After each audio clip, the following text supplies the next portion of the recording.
Adani बिल्मर, सेनको gold, HDFC bank और CDSL में बड़ी खबरें देखने को मिल रही है, जिनका असर सोमवार को इन कंपनियों के ऊपर देखने को मिलेगा।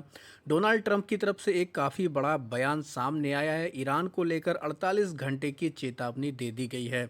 और भी कई सारी कंपनियां इस वीडियो में हम कवर करेंगे। एक कंपनी में बोनस की खबर है, तो सभी चीज़ों को इस वीडियो में हम फोकस करने वाले हैं।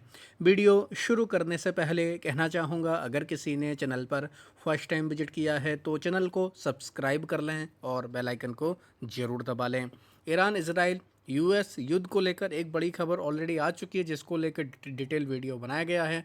अब तक जो भी घटनाक्रम हुआ है सारा इस वीडियो में आपको देखने को मिल जाएगा, तो चाहे चैनल पेज पर जाकर इस वीडियो को चेक कर सकते हैं। सबसे पहले बात करेंगे AWL यानी कि अडानी बिल्मर लिमिटेड एग्री बिजनेस के बारे में। इस कंपनी में हम लोग को न्यूज़ देखने को मिल रही है। AWL एग्री बिजनेस ने जो Q4 का अपना बिजनेस का डेटा दिया है, जिसमें खास तौर पर एडिबल ऑयल की डिमांड देखी जाए, डबल डिजिट की वॉल्यूम ग्रोथ यहाँ पर देखने को मिली है। कंपनी की ओवरऑल डोमेस्टिक बिजनेस की रिकॉर्डेड ग्रोथ देखें 13% के आसपास बढ़ते हुए देखने को मिली। फूड एंड एफएमसीजी सेगमेंट में कंपनी ने काफ़ी ज़बरदस्त तरीके से परफॉर्मेंस रिपोर्ट किया है। एडिबल ऑयल के बिजनेस में कंपनी ने काफ़ी अच्छी ग्रोथ दिखाई है, जिस वजह से कह सकते हैं AWL एग्री यानी कि अडानी बिल्मर भी आप बोल सकते हैं, ये कंपनी अब हम लोग को काफ़ी फोकस में देखने को मिल जाएगी। तो मंडे के दिन चाहें तो आप इस कंपनी के ऊपर नज़र रख सकते हैं। कंपनी का एडिबल ऑयल का वॉल्यूम ग्रोथ देखें तो ये 17% ईयर ऑन ईयर के बेसिस पर बढ़कर आए। ओवरऑल डोमेस्टिक ग्रोथ 13% बढ़कर आई है। कंपनी का और अन्य चैनलों से कंपनी की अगर सेल्स देखें तो वो 43% बढ़कर आई है, जिनमें हम लोग को क्विक कॉमर्स का भी नाम देखने को मिल रहा है।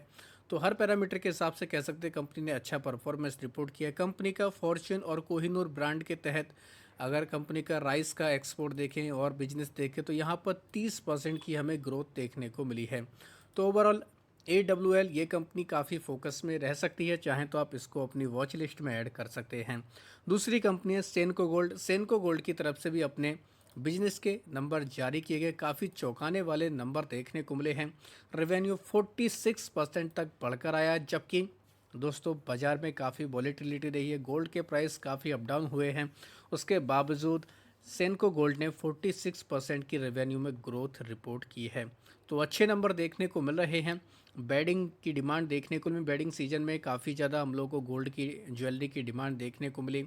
तो हर पैरामीटर के हिसाब से कह सकते हैं कंपनी ने अच्छा खासा परफॉर्मेंस रिपोर्ट किया। सबसे इम्पोर्टेंट पॉइंट क्या है, SSSG की अगर बात की जाए, मतलब सेम स्टोर सेल्स ग्रोथ देखें, ये 34% तक बढ़कर आई है, जो एक इंडिकेशन देता है कि कंपनी का बिजनेस एक्रॉस स्टोर पर देखा जाए काफ़ी ज़बरदस्त चल रहा है। सेनको गोल्ड के हालांकि Q3 के रिजल्ट भी काफ़ी मजबूत आए थे, लेकिन बाजार में उतार चढ़ाव की वजह से इस कंपनी के ऊपर कोई इम्पैक्ट देखने को नहीं मिला था। तो इस कंपनी को चाहे तो आप डिटेल में जाकर स्टडी कर सकते हैं। बात करेंगे HDFC बैंक के बारे में। HDFC बैंक ने भी अपने Q4 के बिजनेस का अपडेट दिया है।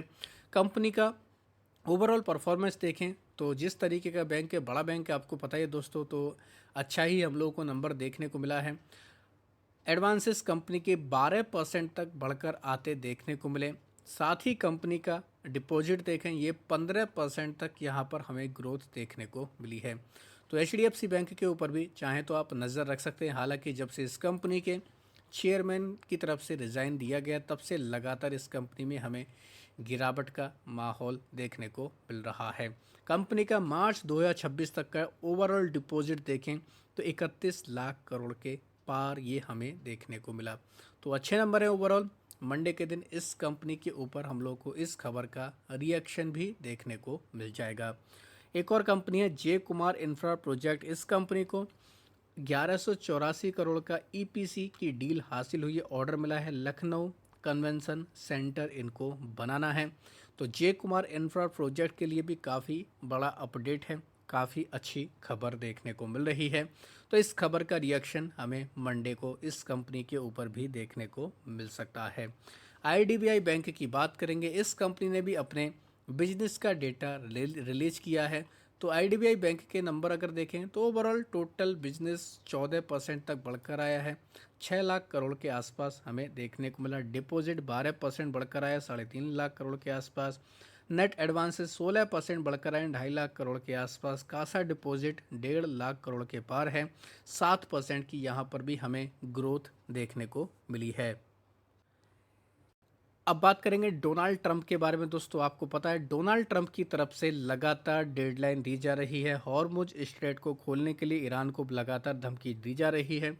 तो डोनाल्ड ट्रंप की तरफ से जो दोस्तों टाइम दिया गया था, अब उसमें केवल 48 आवर बचा है, ऐसा ट्रंप की तरफ से कहा गया। ट्रंप ने ईरान को कहा कि आपके पास केवल 48 आवर हैं, या तो डील करें नहीं तो आपको तबाह कर देंगे। ऐसा उनकी तरफ से धमकी भरा ये बयान देखने को मिला है, जो कहीं ना कहीं कह सकते हैं फिर से अनसर्टेनिटी पैदा कर सकता है। हालांकि कल संडे है, बाजार बंद रहेगा, हो सकता है ट्रंप की तरफ से कोई और बयान आ जाए तो उसका भी मार्केट के ऊपर रिएक्शन आ सकता है। तो ये काफ़ी इंपॉर्टेंट खबर देखने को मिले डोनाल्ड ट्रंप की तरफ से।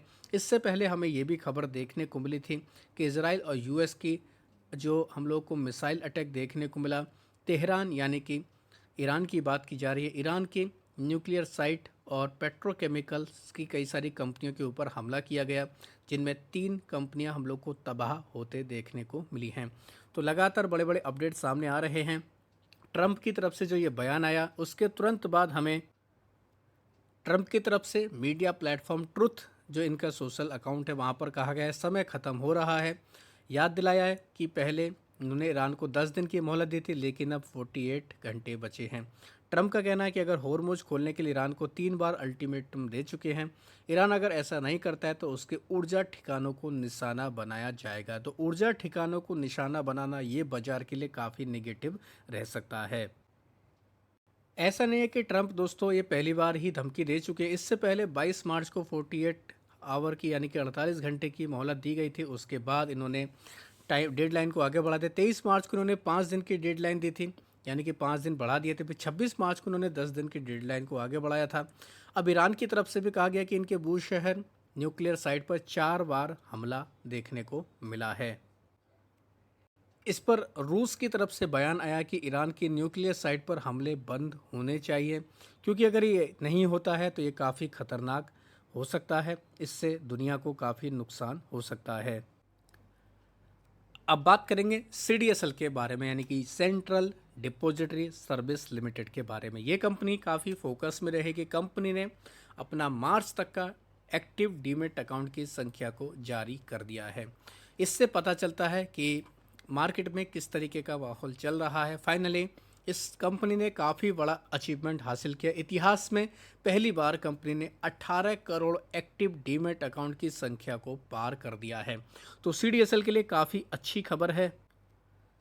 तो आप लोग देख सकते हैं डीमेट अकाउंट की संख्या दोस्तों, ये हम लोग को 31 मार्च तक का डेटा देखने को मिल रहा है। 18 करोड़ 1,23,835 एक्टिव डीमेट अकाउंट हमें सीडीएसएल के पास में देखने को मिल रहे हैं।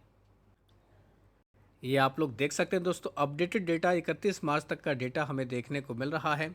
और कंपनी के पास में कितना एक्टिव डीमेट अकाउंट की संख्या 18 करोड़ 1,23,835 एक्टिव डीमेट अकाउंट की संख्या ये हमें देखने को मिल रही है। तो अच्छी खबर है सीडीएसएल के लिए, फाइनली कह सकते हैं। तो इसकी वजह से इस कंपनी को चाहे तो आप अपने रडार पर भी रख सकते हैं।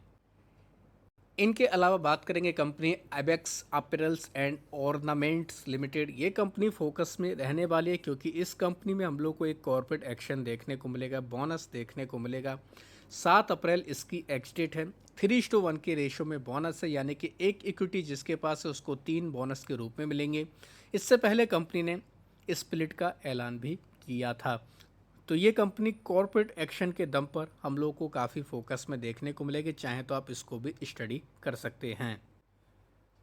मजगान डॉक शिप बिल्डर की बात करेंगे, इसमें भी हमें एक अपडेट देखने को मिला। कंपनी ने अनाउंस किया कि इन्होंने कमीशन कर दिया है INS Taragiri stealth frigate, Indian navy को इन्होंने दे दिया है। ये काफ़ी ज़बरदस्त दोस्तों हम लोग को वॉरशिप देखने को मिलता है।